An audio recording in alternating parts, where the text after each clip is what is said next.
Welcome to இது நம்ம பாரம்பரியம்.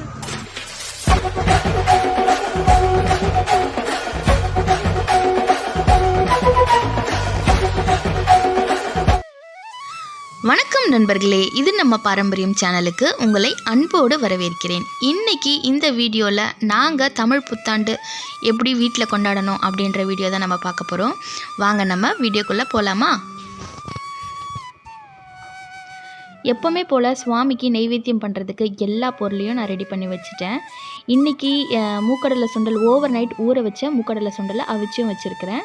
3 விசில் போட்டு வேக வச்சு வச்சுருக்கேன். உளுந்து நல்லா ஓவர் நைட் ஊற வச்ச உளுந்தையும் நல்லா கிரைண்டரில் போட்டு அரைச்சி எடுத்துட்டேன். தேங்காய் அரைச்சி வச்சுருக்கேன். நைட்டு மாவு அரைச்சி வச்சுருக்கேன். அதில் மாவில் வந்து சோடா உப்பு சேர்த்து கரைச்சி வச்சுருக்கேன். இப்போ நம்ம குழம்பு செஞ்சிடலாம். என்ன குழம்புன்னு பார்க்குறீங்களா? இதுதான் பச்சை பட்டாணி குருமா. ஸ்டவ் ஆன் பண்ணிவிட்டு கடாய் வச்சுட்டு கறிப்பட்டையை சேர்த்துக்கலாம். எண்ணெயில் 4 பெரிய சைஸ் வெங்காயத்தை கட் பண்ணி வச்சுருந்தேன், அதையும் சேர்த்துக்கலாம். ஒரு கையளவுக்கு கருவேப்பிலையும் சேர்த்துக்கலாம். 3 தக்காளியை கட் பண்ணி அதில் சேர்த்துக்கலாம். 1.5 ஸ்பூன் இஞ்சி பூண்டு விழுதியும் சேர்த்துக்கலாம். எல்லாத்தையும் சேர்த்து நல்லா மிக்ஸ் பண்ணி விட்டுடலாம். ஓவர் நைட் ஊற வச்ச பச்சை பட்டாணியை ஒரு 3 விசில் போட்டு வேக வச்சு எடுத்து வச்சுருக்கேன். அப்படியே தண்ணியோடு அதில் சேர்த்துக்கலாம். ஒரு 3 உருளைக்கிழங்க கட் பண்ணி வச்சுருக்கேன், அதையும் நம்ம அதில் சேர்த்துக்கலாம்.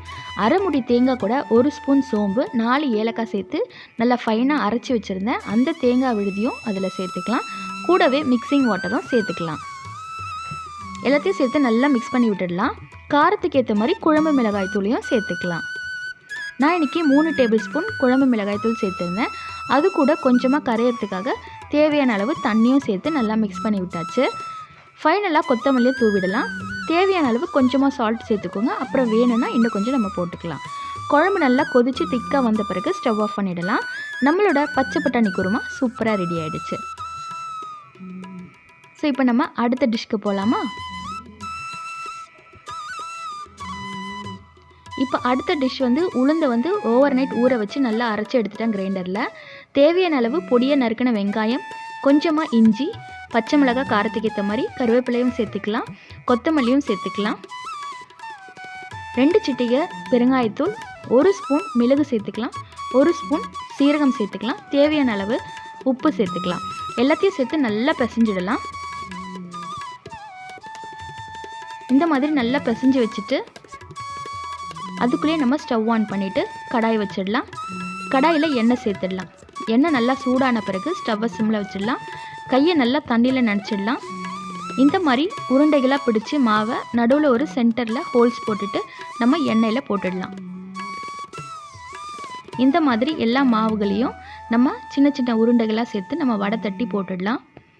உளுந்த வடை இந்த மாதிரி நம்ம செய்யலாம். 2 சைடும் நல்லா திருப்பி திருப்பி போட்டு நல்லா பொன்னிறமாக சிவந்து வந்த பிறகு நம்ம வடையை எடுத்துடலாம். எண்ணெய் எல்லாத்தையும் நல்லா ஸ்ட்ரெயின் பண்ணிவிட்டு எடுத்து நம்ம வேறு பாத்திரத்துக்கு மாற்றிடலாம். ஸோ இந்த மாதிரி தான் நான் இன்றைக்கி தமிழ் புத்தாண்டுக்கு வடை செஞ்சுருந்தேன். இன்னும் நம்ம சேனலில் நிறைய டைப் உளுந்து வடை நான் கொடுத்துருக்குறேன். இன்னும் நிறைய விதவிதமான உளுந்து வடை பார்க்கணுன்னா நம்ம சேனலை சப்ஸ்கிரைப் பண்ணிவிட்டு பாருங்கள். இப்போ நம்ம கேசரி செய்யறதுக்கு தேவையான அளவு நெய் சேர்த்துக்கலாம். முந்திரி, திராட்சை, ஏலக்காவையும் சேர்த்துக்கலாம். கொஞ்சம் பொன்னிறமாக சிவந்து வந்த பிறகு ஸ்டவ் ஆஃப் பண்ணிவிட்டு எண்ணெய் சூடு அடங்கின பிறகு நம்ம தண்ணி சேர்த்துக்கலாம். 1 பங்கு ரவைக்கு 4 பங்கு தண்ணி சேர்த்துக்கலாம். 1 கப் சர்க்கரை சேர்த்துக்கலாம். சேர்த்து சர்க்கரை நல்லா கரைஞ்ச பிறகு கொஞ்சமாக தேவையான அளவு ஃபுட் கலர் சேர்த்துட்டு நல்லா கரண்டி வச்சு நல்லா கலக்கி விட்டுடலாம். இப்போ 1 பங்கு சர்க்கரைனா அதே பங்கு அளவுக்கு ரவையும் எடுத்துருக்கிறேன். 1 கப்பு. அதே 1 கப் ரவையும் நம்ம சேர்த்துக்கலாம். சேர்த்துட்டு நல்லா ரவை கட்டியாகிற வரலும் இந்த மாதிரி கரண்டியை வச்சு நல்லா கலரிட்டே இருக்கலாம். ஸோ நல்லா கேசரி அழகாக வந்துருச்சு. ரவை வெந்திருக்கா அப்படின்னு பார்க்குறதுக்காக கையை வந்து நம்ம தண்ணியில் நல்லா நனைச்சிட்டு நம்ம தொட்டு பார்த்தோன்னா கையில் வந்து ரவை ஒட்டக்கூடாது. ஸோ இப்போ வெந்துடுச்சு. கேசரியும் சூப்பராக ரெடி ஆகிடுச்சு. ஃபஸ்ட்டு டிஷ்ஷு நம்ம கேசரி செஞ்சு அப்படியே சாமி படத்தில் கிச்சன்லேயே அன்னபூரணிக்கு ஃபஸ்ட்டு வச்சாச்சு. அப்படியே நம்ம அரைச்ச மாவில் சுட சுட இட்லியும் ரெடி ஆகிடுச்சு. உங்களுக்கு இந்த மாதிரி சாஃப்டான பஞ்சு போல் இட்லி வேணும்னா ஏற்கனவே நான் வந்து மாவு எப்படி அரைக்கணும் இட்லிக்கும் தோசைக்கும் கொடுத்துருக்குறேன். மறக்காமல் நம்ம சேனலில் போய் பாருங்கள். நான் ஆல்ரெடி வேக வச்ச மூக்கடலை சுண்டலுக்கு இப்போ கடுகுளுத்தம்பருப்பு, கருவேப்பிலை, காஞ்ச மிளகாய் போட்டு தாளிப்பு கொடுக்க போகிறேன். அந்த தாளிப்பு தான் இது. ஓவர் நைட் ஊற வச்ச மூக்கடலையை 3 விசில் போட்டு நல்லா வேக வச்சு இப்போ தாளிப்பும் கொடுத்துட்டேன். வேக வைக்கும் போது தேவையான அளவு உப்பு சேர்த்து நம்ம வேக வச்சிடலாம். ஸோ மூக்கடலை சுண்டலும் ரெடி ஆகிடுச்சு. கொஞ்சமாக கொத்தமல்லியை தூவிடலாம், நல்லா வாசனையாக இருக்கும். மூக்கடலை சுண்டல் ரெடி. ஸோ இன்றைக்கி சூப்பரான ஒரு குஷ்பு இட்லி, அதாவது மல்லிப்பூ இட்லி ரெடி ஆகிடுச்சு. அதுக்கப்புறம் மூக்கடலை சுண்டலும் தாளிச்சாச்சு. கேசரி சூப்பராக இருந்துச்சு, எல்லோரும் ட்ரை பண்ணுங்கள். சூப்பரான ஒரு மெதுவடையும் ரெடி ஆகிடுச்சு. அதோடு சேர்த்து பச்சை பட்டாணி குருமாவும் ரெடி ஆகிடுச்சு. நான் செஞ்ச பொருள் எல்லாமே சுவாமிக்கு நெய்வேத்தியமாக வச்சாச்சு. விளக்கேற்றிட்டு இன்றைக்கி நான் பூஜையும் பண்ணிட்டேன். ஸோ தமிழ் புத்தாண்டுக்கு முக்கணிகளான மா, பலா, வாழை, அது கூட இன்னும் கொஞ்சம் ஃப்ரூட்ஸ் எல்லாம் சேர்த்து பூவும் வச்சு சுவாமிக்கு வெத்தலைப்பாக்கோடு சேர்த்து நான் இன்றைக்கி பூஜை பண்ணிட்டேன். மா, பலா தான் கிடச்சிது. மா, பலா, வாழை வைக்கணும். பலாப்பழம் கிடைக்கல.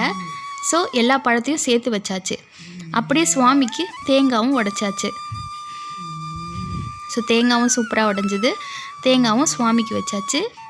தேங்காய் தண்ணியும் சேர்த்து வச்சாச்சு. ஸோ இப்படி தான் நான் இன்றைக்கி நெய்வேத்தியம் வச்சு சுவாமிக்கு பூஜை பண்ணியிருந்தேன்.